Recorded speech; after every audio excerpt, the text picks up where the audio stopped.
ಮರಣಾನಂತರದಲ್ಲಿ ರಾಜಸ್ಥಾನದ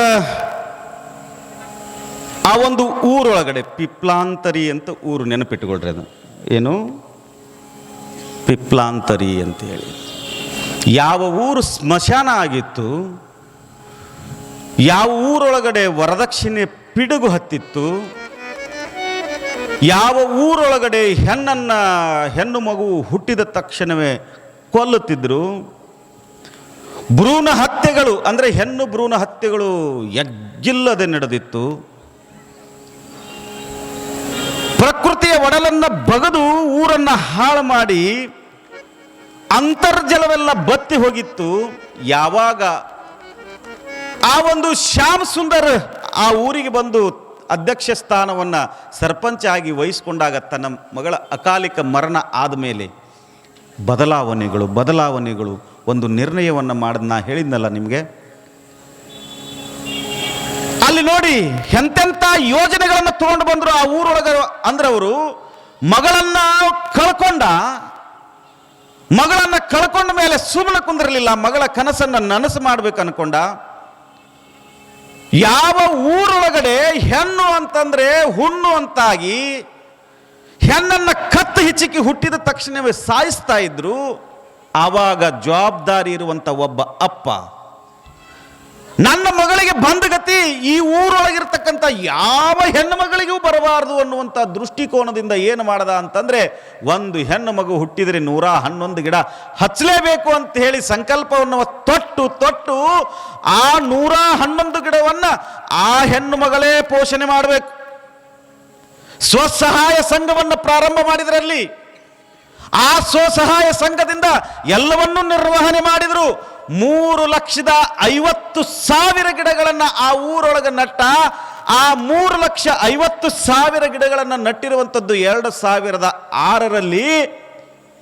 ಯಾವಾಗ ಶ್ಯಾಮ್ ಸುಂದರ್ ತನ್ನ ಅಕಾಲಿಕ ಮಗಳ ಮರಣದ ನಂತರ ಆ ಊರನ್ನು ಗುಡ್ಡದ ಮೇಲೆ ನಿಂತು ನೋಡಿದ್ದ, ಆ ಊರೊಳಗೆ ಏನೇನು ಪಿಡುಗುಗಳಿದ್ವು ಆ ಎಲ್ಲ ಪಿಡುಗುಗಳು ತೊಡಗಿ ಏನಾಗಿತ್ತು ಅಂತಂದ್ರೆ, ಆ ಊರು ನಂದ ಗೋಕುಲ ದತ್ತ ದಾಪುಗಾಲು ಇಟ್ಟಿತ್ತು. ಹೆಣ್ಣು ಜಗದ ಕಣ್ಣು ಅನ್ನುವಂಥದ್ದನ್ನ ಶ್ಯಾಮ್ ಸುಂದರ್ ತನ್ನ ಮಗಳ ಅಕಾಲಿಕ ಮರಣದಿಂದ ತೋರಿಸಿಕೊಟ್ಟ. ನಮ್ಮ ಫ್ಯೂಚರ್ ಅಂದ್ರೆ ನಮ್ಮ ಮುಂದಿನ ಭವಿಷ್ಯ ಅಂತಂದ್ರೆ ನೇಚರ್, ಪ್ರಕೃತಿ ಮಾತೆಗೆ ದ್ರೋಹವನ್ನ ಮಾಡಿದರೆ ನಮಗೆ ಬದುಕಕ್ಕೆ ಹಕ್ಕೇ ಇಲ್ಲ ಅನ್ನುವಂಥದ್ದನ್ನ ಶ್ಯಾಮ್ ಸುಂದರ್ ಪಲಿವಾಲ್ರವರು ತೋರಿಸಿಕೊಟ್ರು. ಅದೇ ಯೋಜನೆಗಳನ್ನ ಅದೇ ಊರೊಳಗೆ ತಗೊಂಡು ಬಂದ್ರು. ಎಂಥ ಯೋಜನೆಗಳನ್ನು ತಗೊಂಡು ಬಂದ್ರು ಅನ್ನುವಂಥದ್ದನ್ನು ನಿಮಗೆ ಹೇಳ್ತೇನೆ. ಇಲ್ಲಿ ಬಹಳ ಜನ ಯುವತಿಯರು ನೀವು ಅರಿದಿರಿ, ನೀವು ಇದನ್ನು ಗಮನ ಇಟ್ಟು ಕೇಳಬೇಕು ತಾಯಂದ್ರು.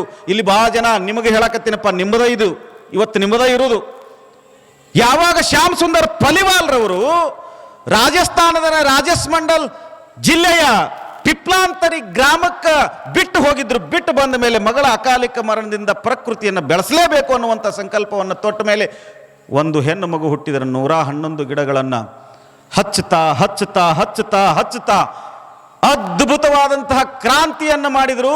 ಎಂಥ ಕ್ರಾಂತಿಯನ್ನು ಮಾಡಿದರು ಅಂತಂದ್ರೆ, ಇಡೀ ಭಾರತ ದೇಶವೇ ಪಿಪ್ಲಾಂತರಿ ಗ್ರಾಮವನ್ನು ನೋಡಬೇಕು ಹಂಗೆ ಮಾಡಿಟ್ರು ಆ ಊರಿನ ಸರ್ಪಂಚ. ಈ ಭಾರತ ದೇಶದ ಅಂದಿನ ರಾಷ್ಟ್ರಪತಿಗಳಾಗಿರ್ತಕ್ಕಂಥ ಅಬ್ದುಲ್ ಕಲಾಂರು, ನಾ ಏನು ಹೇಳತ್ತೇನೆ ನಿಮ್ಗೆ, ಅಬ್ದುಲ್ ಕಲಾಂರ ಊರಿಗೆ ಬಂದರು. ನೆನಪಿಟ್ಕೊಳ್ಬೇಕು ಇದನ್ನೆಲ್ಲ ನೀವು. ಅಬ್ದುಲ್ ಕಲಾಂ ಅವರು ಆ ಊರಿಗೆ ಬಂದು ರಾಷ್ಟ್ರಪತಿ ರೀ, ನಾ ಹೇಳಕತ್ತಿದ್ದು ನಿಮ್ಗೆ, ಅವ್ರು ಇವರಲ್ಲ. 15 ದಿವಸ ಆ ಊರನ್ನು ಬಿಟ್ಟು ಅಳ್ಳಾಡ್ಲಿಲ್ಲ ಅಂತ ಬುದ್ಧಿ. 15 ದಿವಸ ಆ ಊರನ್ನು ಬಿಟ್ಟು ಅಳ್ಳಾಡ್ಲಿಲ್ಲ ಅಂತೆ. ಅದೇ ಊರೊಳಗೆ ಇದ್ಕೊಂಡು ಯಾವಾಗ ರಾಷ್ಟ್ರಪತಿಗಳು ಆ ಊರಿಗೆ ಬಂದಾರಂದ್ರೆ ಮುಂದೆ ನೀವು ತಿಳ್ಕೊಬೇಕು ಅದನ್ನು, ನಾ ಏನು ಹೇಳಂಗಿಲ್ಲ ಅದನ್ನು. ಅದು ಅಬ್ದುಲ್ ಕಲಾಂ ಅವರು ಮಕ್ಕಳ ಕನಸಿಗಾಗಿ ತಮ್ಮ ಜೀವನವನ್ನು ಕಳೆದಿರುವಂಥ ಅಬ್ದುಲ್ ಕಲಾಂ ಅವರು ಸ್ವತಃ ತಮ್ಮ ಪ್ರೋಟೋಕಾಲನ್ನು ಬದಿಗೆ ಒತ್ತಿ 15 ದಿವಸ ಆ ಊರೊಳಗಿದ್ರಂತೆ. ಇದ್ದು ಹೋದ ಮೇಲೆ ಆ ಊರಿಗೆ ಎಂತೆಂಥ ಮಹಾನ್ ವ್ಯಕ್ತಿಗಳು ಬರಲಿಕ್ಕೆ ಪ್ರಾರಂಭ ಮಾಡಿದರು ಅಂತಂದ್ರೆ, ಎದಕ್ಕೆ ಬಂದ್ರವರು ಒಬ್ಬ ತಂದೆಯ ಸಂಕಲ್ಪ. ಮಗಳ ಅಕಾಲಿಕ ಮರಣ ಹೊಂದಿದ ಮೇಲೆ ಯಾವ ಊರೊಳಗಡೆ ಕಾಲಿಡಬಾರದು ಅಂದ್ಕೊಂಡಿದ್ರು, ಯಾವ ಊರು ಹಾಳಾಗಿ ಹೋಗಿತ್ತೋ, ಯಾವ ಊರು ಸ್ಮಶಾನ ಆಗಿತ್ತೋ, ಯಾವ ಊರೊಳಗಡೆ ಆ ಪ್ರಕೃತಿಯ ಒಡಲನ್ನು ಬಗದು ಬಗದು ಬಗದು ಬಗದು ಅಂತರ್ಜಲವನ್ನು ಸಹ ಏನು ಮಾಡಿದ್ರು ಅಂತಂದ್ರೆ ಹಾಳು ಮಾಡಿದ್ರು. ಅಂಥ ಊರೊಳಗಡೆ ಈಗ ಹೋದರೆ ಅಂತಂದ್ರೆ ಬೇಕಾದ್ರೆ ನಿಮ್ಮನ್ನು ಕರ್ಕೊಂಡು ಹೋಗ್ತೇನೆ, ರೆಡಿ ಆಗಿರ್ಬೇಕಾರೆ ನಿಮ್ಮೆಲ್ಲರನ್ನೂ ಕರ್ಕೊಂಡು ಹೋಗ್ತೀನಿ ನಾನು. ಅದ್ರ ಖರ್ಚು ಮಾತು ನಿಮ್ದ್ರವ ನೋಡ, ಅದು ಹಾರಣ ಹಾಕಕತ್ತೈತಿ. ಆ ಊರೊಳಗಡೆ ಏನು ಕ್ರಾಂತಿ ಆಯಿತು ಅಂತಂದರೆ 3,50,000 ಗಿಡಗಳು ಬೆಳೆದವು. ಯೋಜನೆಗಳು ಹೆಂಗೆ ಅದ್ಭುತವಾಗಿತ್ತು ಅಂತಂದರೆ ಅದು ಆ ಊರಿಗೆ ಅಬ್ದುಲ್ ಕಲಾಂ ಅವರು ಬರ್ತಾರೆ. ಅದಾದ ಮೇಲೆ ಆ ರಾಜ್ಯದ ಮುಖ್ಯಮಂತ್ರಿಗಳು ಬರ್ತಾರೆ. ಆ ರಾಜ್ಯದ ಮುಖ್ಯಮಂತ್ರಿಗಳು ಅಷ್ಟೇ ಅಲ್ಲ, ಅಮಿತಾಬ್ ಬಚ್ಚನ್ ಅಲ್ಲಿಗೆ ಹೋಗ್ತಾರೆ. ಅವರು ಕೂಡ 1 ತಿಂಗಳ ಪರ್ಯಂತರವಾಗಿ ಅಲ್ಲೇ ಇರ್ತಾರೆ. ಕೌನ್ ಬನೇಗಾ ಕರೋಡ್ಪತಿ ಒಳಗಡೆ ಅವ್ರನ್ನ ಕರೆದು ಆದರ್ಶವಾಗಿರುವಂತಹ ಮಾತುಗಳನ್ನಾಡಿ ಅವರಿಗೆ ಸನ್ಮಾನವನ್ನು ಮಾಡ್ತಾರೆ. ನಟ ಅಕ್ಷಯ್ ಕುಮಾರ್ ಅವ್ರನ್ನ ಕರೆದು ಅವ್ರು ಇಂಟರ್ವ್ಯೂ ಮಾಡ್ತಾರೆ. ಹೀಗೆ ಹಲವಾರು ಸಾಧಕರು ಯಾವ ಊರು ಹಾಳಾಗಿತ್ತಂದಿದ್ರಲ್ಲ ಅದೇ ಊರಿಗೆ ಹೋಗಕ್ಕೆ ಪ್ರಾರಂಭ ಮಾಡಿದರು. ಅಷ್ಟೇ ಅಲ್ಲ, ನಿಮಗೆ ಹೇಳ್ತೇನೆ ಕೇಳ್ರಿ. ಯಾವಾಗ ಆ ಊರಿಗೆ ಹೋಗಕ್ಕೆ ಪ್ರಾರಂಭ ಮಾಡಿದ್ರು ಅವರು ಅಂತಂದ್ರೆ ಅಲ್ಲಿ ಒಂದು ಅದ್ಭುತ ಕ್ರಾಂತಿ ಆಗಿತ್ತು. ಎದ್ರ ಕ್ರಾಂತಿ ಆಗಿತ್ತು ಅಂತಂದ್ರೆ 111 ಗಿಡ ಹಚ್ಚಿದ್ರಲ್ಲ, ಅವು ಸಾಮಾನ್ಯವಾಗಿರುವಂಥ ಗಿಡಗಳಲ್ಲ, ಹಣ್ಣಿನ ಗಿಡಗಳಿದ್ವು. ಎಷ್ಟು ಹಣ್ಣದವಲ್ಲ ಆ ಎಲ್ಲ ಹಣ್ಣಿನ ಗಿಡಗಳನ್ನು ಅಲ್ಲಿ ಹಚ್ಚಿದ್ರು. ಯಾವಾಗ ಆಕೆ 18 ವಯಸ್ಸಿಗೆ ಬರಲೊಳಗನ ಹಣ್ಣುಗಳೆಲ್ಲ ಫಲ ಕೊಡಕತ್ತಿದ್ವು. ಅಲ್ಲಿ ಸ್ವಸಹಾಯ ಸಂಘಗಳು, ಪಂಚಾಯಿತಿಗಳು ಎಲ್ಲರೂ ಸೇರಿಕೊಂಡು ಒಂದು ಸಂಯೋಗದೊಳಗೆ ಏನು ಮಾಡಿದ್ರು, ಅದ್ಭುತ ಕ್ರಾಂತಿ ಅಂತಂದರೆ ಎಲ್ಲ ಹಣ್ಣು ಹಂಪಲಗಳನ್ನು ತಾವೇ ಸ್ವತಃ ಬೆಳೆದಿರುವಂತಹ ಎಲ್ಲ ಪ್ರಾಡಕ್ಟ್ಗಳನ್ನು ಒಂದು ಕಡೆ ಇಟ್ಟು ಮಾರಾಕ ಪ್ರಾರಂಭ ಮಾಡಿದ್ರು. ಅದರಿಂದ ಬಂದಿರುವಂಥ ಆದಾಯವನ್ನು ತೆಗೆದುಕೊಂಡು ಅಲ್ಲಿರುವಂಥ ಊರೊಳಗಿರ್ತಕ್ಕಂಥ ಹೆಣ್ಣು ಮಕ್ಕಳ ಮದುವೆಯನ್ನು ಮಾಡಕ್ಕೆ ಪ್ರಾರಂಭ ಮಾಡಿದ್ರು. ಅಲ್ಲಿ ಸರಿಸುಮಾರು 150ಕ್ಕೂ ಹೆಚ್ಚು ಔಷಧಿ ಗಿಡಗಳನ್ನು ಬೆಳೆಯಕ್ಕೆ ಪ್ರಾರಂಭ ಮಾಡಿದ್ರು. ಎಂಥ ಕ್ರಾಂತಿ. ನಾ ಹೇಳೋ ವಿಷಯ ನಿಮಗೆ ಅರ್ಥ ಆಗಕತ್ತ ಗೊತ್ತಿಲ್ಲ ನನಗೆ. 111 ಗಿಡ ಹಣ್ಣೊಂದ್ರ ಮುಂದೆ ಇನ್ನೊಂದಿಲ್ಲ ಅನ್ನುವಂಗೆ ಮಾಡಿತ್ತು. ಆ ಊರು ಮುಂದೆ ಇನ್ನೊಂದು ಊರಿಲ್ಲ ಅನ್ನುವಂಗೆ ಮಾಡಿತ್ತು. ಪಿಪ್ಲಾಂತರಿ ಗ್ರಾಮ ಇಡೀ ಜಗತ್ತಿಗೆ ಗೊತ್ತಾಗಿತ್ತು. ಬರೀ ಭಾರತ ದೇಶದಲ್ಲಿರ್ತಕ್ಕಂಥ ರಾಜಕಾರಣಿಗಳು, ಮುಖ್ಯಮಂತ್ರಿ ಮಹೋದಯರು ಅಷ್ಟೇ ಅಲ್ಲ, ಭಾರತ ದೇಶವನ್ನು ಬಿಟ್ಟು ಆಚೆಗೆ ವಿದೇಶದ ಅಮೇರಿಕದ ಅಧ್ಯಕ್ಷರು ಕೂಡ ಅಲ್ಲಿ ಬಂದು ಹೋಗ್ತಾರೆ. ಏನ್ರಿ ನಾ ಹೇಳೋದು ಅರ್ಥ ಆಗತ್ತಿಲ್ಲ? ಅಮೇರಿಕದ ಅಧ್ಯಕ್ಷರು ಬಂದು ಹೋಗ್ತಾರ. ಅಷ್ಟೇ ಅಲ್ಲ ತಾಯಿಂದ್ರೆ, ಶರಣ ಬಂಧುಗಳೇ, ಆ ಊರು ಒಳಗಡೆ ಏನಾಗಿತ್ತು ಅಂತಂದ್ರೆ ಪಿಪ್ಲಾಂತರಿ ಗ್ರಾಮವನ್ನ ಒಂದು ಆದರ್ಶ ಗ್ರಾಮವನ್ನಾಗಿಟ್ಟುಕೊಂಡು ಮಹಾರಾಷ್ಟ್ರದೊಳಗ ಅದೇ ಮಾದರಿಯ ಯೋಜನೆಯನ್ನು ತಗೊಂಡು ಬಂದಾರ. ಹೊಡಿರಿ ಚಪ್ಪಾಳಿ, ಕುಂತಿರಲಿ ಗಪ್ಪನ. ಹಾಳಾದ ಊರಿನ ಚಿತ್ರಣವನ್ನೇ ಒಬ್ಬ ತಂದೆ ಬದಲು ಮಾಡಿದ. ಹಾಳಾದ ಊರಿನ ಚಿತ್ರಣವನ್ನು ಒಬ್ಬ ತಂದೆ ಬದಲು ಮಾಡಿದ. ಆ ಊರಿಗೆ ವಿದೇಶದವರು ಬರಕ್ಕೆ ಪ್ರಾರಂಭ ಮಾಡಿದ್ರು. ಇನ್ನೂ ಒಂದು ಹೆಜ್ಜೆ ಮುಂದೆ ಹೋಗಿ ಹೇಳ್ತೇನೆ ನಿಮ್ಗೆ, ಅಲ್ಲಿ ಏನಾಗಿತ್ತು ಅಂತಂದ್ರೆ ಈ ಭಾರತ ದೇಶದೊಳಗೆ ದೊಡ್ಡ ದೊಡ್ಡ ಬ್ಯಾಂಕ್ಗಳು, ಸ್ವಸಹಾಯ ಸಂಘಗಳು ನಾ ರೊಕ್ಕ ಕೊಡ್ತೀನಿ, ನೀವು ನಮಗೆ ಪ್ರಾಡಕ್ಟ್ ಕೊಡ್ರಿ ಅಂತ ಹೇಳಿ ಮುಂದೆ ಹೋದ್ರೆ ಎಷ್ಟು ಕಂಪ್ನಿಗಳದವು. ಆ ಎಲ್ಲ ಕಂಪ್ನಿಗಳು ಆ ಊರೊಳಗಡೆ ಹಣವನ್ನು ಹೂಡಲಿಕ್ಕೆ ಪ್ರಾರಂಭ ಮಾಡಿದರು. ಹಾಗಾದರೆ ಶರಣ ಬಂಧುಗಳೇ, ತಾಯಿಂದ್ರೆ, ನಾನು ಇಲ್ಲಿ ಕುಂತ್ಕೊಂಡು ಪ್ರವಚನ ಮಾಡಕತ್ತೇನೆ. ನನಗೊಂದು ಆತ್ಮವಿಶ್ವಾಸ ಬಂದಿದೆ ನಿಮ್ಮ ಊರ ಮೇಲೆ. ಅಷ್ಟು ಕಷ್ಟ ನಮ್ಮ ಊರಿಗೆ ಏನಿಲ್ಲಲ್ಲ,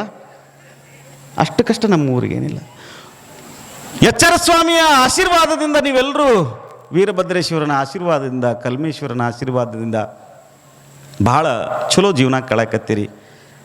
ಹಾಗಾದರೆ ಅವರೆಲ್ಲ ಅಷ್ಟು ಕಷ್ಟ ಇತ್ರಿ, ಅದನ್ನು ಮಾಡ್ಯಾರ, ನಮ್ಗ ಏನಾದರೂ ಮಾಡೋಕ್ಕೆ ಸಾಧ್ಯ ಇದೆಯಾ ಅಂತ ಹೇಳಿ ನೀವು ಚಿಂತನೆಯನ್ನು ಮಾಡಿದ್ರೆ ಅದಕ್ಕಿಂತಲೂ ಒಂದು ಹೆಜ್ಜೆ ಮುಂದೆ ಹೋಗಿ ಭಾಳ ಒಳ್ಳೆಯ ಯೋಜನೆಯನ್ನು ನಾವು ಮಾಡಬಹುದು.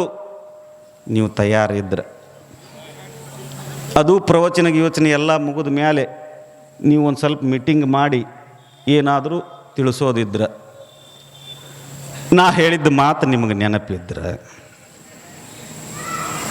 ಜಾತ್ರೆ ಮುಗೀತು ಯಜ್ಜ, ನಿಮ್ಮೂರಿಗೆ ನೀವು ಹೋಗು, ನಮ್ಮ ಮನೆ ಬಾಳಕ್ಕೆ ನಾವು ಬೀಳ್ತೀವಿ, ನೀ ಎಟ್ಟು ಬದರ್ಕೊಂಡ್ರು ಅಟ್ಟ, ಎಟ್ಟು ಬಿಟ್ಟರು ಅಟ್ಟ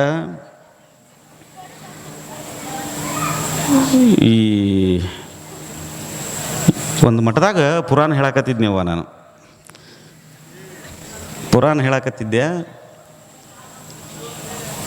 ಇಲ್ಲಿ ಅಮ್ಮ ಕುಂತಾಳೋಬೇಕಿ, ಹಂಗೆ ಮುಂದೆ ಕುಂತಿದ್ಲೋಬೇಕಿ ಅಮ್ಮ. ಮುಂದೆ ಕುಂತಾಗ ಹೀಗೇನು ಜೋರು ಜೋರು ಜೋರು ಜೋರು ಬಾಯಿ ಮಾಡಿ ಹೇಳಕತ್ತಿದ್ನಲ್ಲ, ಹಿಂಗೆ ಜೋರು ಜೋರು ಬಾಯಿ ಮಾಡಿ ಹೇಳಕತ್ತಿದ್ದೆ. ಅಲ್ಲಿ ಹೇಳೋ ಹೊತ್ನ್ಯಾಗ ನಾ ಹೆಂಗೆ ಜೋರು ಹೇಳಕತ್ನಿ ಹಂಗಾಕಿ ಅಮ್ಮ ದುಃಖಿಸಿ ದುಃಖಿಸಿ ದುಃಖಿಸಿ ಹೇಳಕತ್ಲು. ನನಗೆ ದಿಗಲು ಬಿಡಿತು, ಏನಾಗೈತಿ ಮುದುಕಿಗೆ ಅಂದೆ ನಾನು. ಮುದುಕಿ ಏನಾಗೈತಿ ನಿನಗೆ ಅಂದೆ ನಾನು. ಅಂದಾಗ ಯಪ್ಪ ನಿಂದು ಏನೂ ಇಲ್ಲ ನೀ ಹೇಳಪ್ಪ ಅಂದ್ಲು. ಅದು ದುಃಖದಾಗ ಹೇಳಕತ್ತಾಳ. ಮತ್ತೆ ನಾನು ಖುಷಿಯಿಂದ ಆ ವಿಷಯ ಹೇಳಕತ್ತೀನಿ, ಆಕೆ ದುಃಖದಿಂದ ಹೇಳಕತ್ತಾಳ. ನನಗೆ ಇಲ್ಲ ಇಲ್ಲ ನಾ ಪ್ರವಚನ ಅಂತೂ ಹೇಳೋದಿಲ್ಲ, ನಿಂದು ಏನು ಮುಂದೆ ಪ್ರಾಬ್ಲಮ್ ಐತೆ ಅದನ್ನು ಬಗೆಹರಿಸಿ ನಾ ಮುಂದಕ್ಕೆ. ಯಪ್ಪ ನೀ ಏನು ಚಿಂತೆ ಮಾಡಬೇಡ, ಹೇಳು ನೀನು ಹೇಳು. ನಿನ್ನ ನೋಡಿದ್ರೆ ಅಯ್ಯೋ ಅನಿಸ್ತತಿ ನನಗೆ. ಯಾಕೆ ಬೇ ನನ್ನ ನೋಡಿದ್ರೆ ನಿನಗೆ ಯಾಕೆ ಬೇ ಅಯ್ಯೋ ಅನಿಸ್ತತಿ ಅಂತಾಳ. ಮತ್ತು ದುಃಖಿಸ್ತಾಳ. ದುಃಖಿಸಿ ಹೇಳುವಾಗ ನಾ ಅಂದ್ಯ, ನನ್ನ ನೋಡಿದ್ರೆ ಅದು ಭಾಳ ಚಲೋ ಏರಿ ಇಳಿಸಿ ಹೇಳುವತ್ನಾಗ ನಾ ಹೆಂಗೆ ಹೇಳ್ತೀನಿ ಹಂಗೆ ನಿನ್ನ ದುಃಖನೂ ಇಳಿಸಿ ಬಿಡಕ್ಕೆ. ಯಾಕೆ ಯಪ್ಪ ನಿನ್ನ ನೋಡಿದ್ರೆ ನೀ ಪ್ರವಚನ ಹೇಳುವಾಗ ನೀ ಏನು ಒದರಾಕತ್ತೀಯಲ್ಲ, ನಿನ್ನ ನೋಡಿದ ತಕ್ಷಣ ನಮ್ಮ ಮನ್ಯಾಗ ಹಕ್ಕ್ಯಾಗ ಅಂದ್ಲು. ಅಲ್ಲ ನೀನು ದುರ್ಗವನಂಗುಲಿ ಅಂದ್ಯಾನ. ನಾ ಪ್ರವಚನ ಹೇಳುವಾಗ ಏರಿಳಿತ ಹೇಳುವಾಗ ನಿಮ್ಮ ಮನ್ಯಾಗ ಹಕ್ಕ್ಯಾಗ ಏನಾಯ್ತು? ಹಿಂಗ ಒಂದು ಎಮ್ಮಿಕರ ಒದರಿ ಮಾನ್ಯ ಸತ್ತು ಆಗಿತ್ತು. ನಿನ್ನ ನೋಡಿ ಅದ ಎಮ್ಮಿಕರ ನೆನಪಾಗೈತೆ ನನಗೆ. ನನ್ನ ಹಣೆ ಬರ ಹಂಗಾಗಬಾರ್ದು. ನೋಡ್ರಿ, ರಾಜಸ್ಮಂಡ್ ಅಂತಕ್ಕಂಥ ಒಂದು ಜಿಲ್ಲೆಯೊಳಗಡೆ ಪಿಪ್ಲಾಂತರಿ ಎನ್ನುವಂಥ ಒಂದು ಗ್ರಾಮ. ಆ ಗ್ರಾಮದ ಒಬ್ಬ ದುಃಖ ತಪ್ತ ತಂದೆ ಮಾಡಿರುವಂತಹ ಯೋಜನೆ ಇಡೀ ಭಾರತ ದೇಶಕ್ಕಲ್ಲ, ಇಡೀ ಜಗತ್ತಿಗೆ ಅದು ಮಾದರಿ ಆಯಿತು. ಹಾಗಾದರೆ ಹೊಳೆಯಾಲೂರು ಗ್ರಾಮದವರು ನಾವು ಏನು ಮಾಡೋಕ್ಕೆ ಸಾಧ್ಯ ಇದೆಯಪ್ಪ? ನಾನು ಬಂದೆ ಆ ಪ್ರವಚನ ಹೇಳಿದ್ನ್ಯಾ, ನಾನು ಕೃಷಿ ಮಾಡುವಂಥ ಸ್ವಾಮಿ. ಹೇಳಿ ಕೇಳಿ ನಾವು ಒಕ್ಕಲತನ ಮಾಡ್ತೀನಿ, ಪಕ್ಕ ಹೇಳ್ತೀನಿ ನಾನು ಒಕ್ಕಲ್ತನ ಮಾಡುವಂಥ ಸ್ವಾಮಿ. ಹಾಗಾದರೆ ಏನಾದರೂ ಒಂದಿಷ್ಟು ಬದಲಾವಣೆ ಮಾಡಬೇಕಲ್ಲ. ಇಲ್ಲಿ ಭಾಳ ಅನುಭವಸ್ಥ ತಾಯಂದರು ಅಲ್ಲಿ ಕೂತಾರ ನೋಡ್ರಿ, ಅವ್ರಿಗೆಲ್ಲ ಅನುಭವ ಭಾಳ ಐತಿ. ನೀವೇನು ಇಲ್ಲಿ ಕುಂತೀರಲ್ಲ, ನಿಮಗಿಲ್ಲ ಅಂತ ಏನಲ್ಲ, ನಿಮಗೂ ಐತಿ. ಹಾಗಾದರೆ ಏನಾದರೂ ಒಂದು ಸಂಕಲ್ಪವನ್ನು ಮಾಡ್ರಲ್ಲ ನೀವು.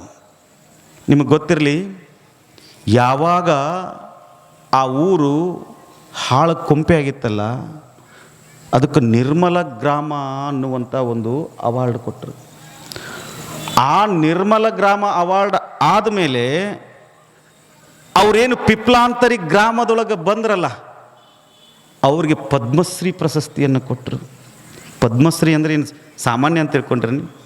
ಪದ್ಮಶ್ರೀ ಅಂತ ಹುಡುಗರ ತಮ್ಮ ಕಾಲೇನು ನೋಯಕತ್ತವನ ಪದ್ಮಶ್ರೀ ಪ್ರಶಸ್ತಿ ಕೊಟ್ಟರು. ಅಷ್ಟೇ ಅಲ್ಲ, ಆ ಊರಿಗೆ ವಿದೇಶದವರು ನಾ ಹೂಡ್ತೀನಿ ನೀವು ಹೂಡ್ತೀನಿ ಅಂಥೇಳಿ ರೊಕ್ಕ ಹಾಕಕ್ಕೆ ಬಂದರು. ಹಂಗಾದ್ರೆ ನೀವು ಒಂದು ಸಂಕಲ್ಪವನ್ನು ಮಾಡ್ರಲ್ಲ. ನಾವು ಕೂಡ ನರಗುಂದ ಪಂಚಗ್ರಹ ಗುಡ್ಡದ ಹಿರೇಮಠದ ಅಜ್ಜವರು ಎಚ್ಚೇಶ್ವರ ಅಜ್ಜವರ ಸಾನ್ನಿಧ್ಯದಲ್ಲಿ ಇಲ್ಲಿರುವಂಥ ಎಲ್ಲ ಹಿರಿಯರ ತಾಯಿಂದರ ಆಶೀರ್ವಾದದಿಂದ ಮುಂದಿನ ದಿನಮಾನದೊಳಗೆ ಪ್ರವಚನ ಮುಗಿದ ಮೇಲೆ, ಜಾತ್ರೆ ಮುಗಿದ ಮೇಲೆ ಒಂದು ಮೀಟಿಂಗ್ ಕರೀಬೇಕಾರೆ ಇನ್ನೊಂದಿಬ್ಬರು ಸಾಧಕರು ಈ ವೇದಿಕೆ ಮೇಲೆ ಬರ್ತಾರಂತ ಹೇಳಿ ನಾನು. ಅವ್ರ ಮಾತನ್ನು ನೀವು ಕೇಳಿರಂತ. ಅವರು ನಾವು ಕೂಡ್ಕೊಂಡು ಏನಾದರೂ ನಾವು ಕೂಡ ಅವ್ರು 111 ಗಿಡ ಹಚ್ಚಾರ, ನಾವು ಒಂದು 11 ಗಿಡ ಹಚ್ಚೋನು, ಹೌದಲ್ಲ?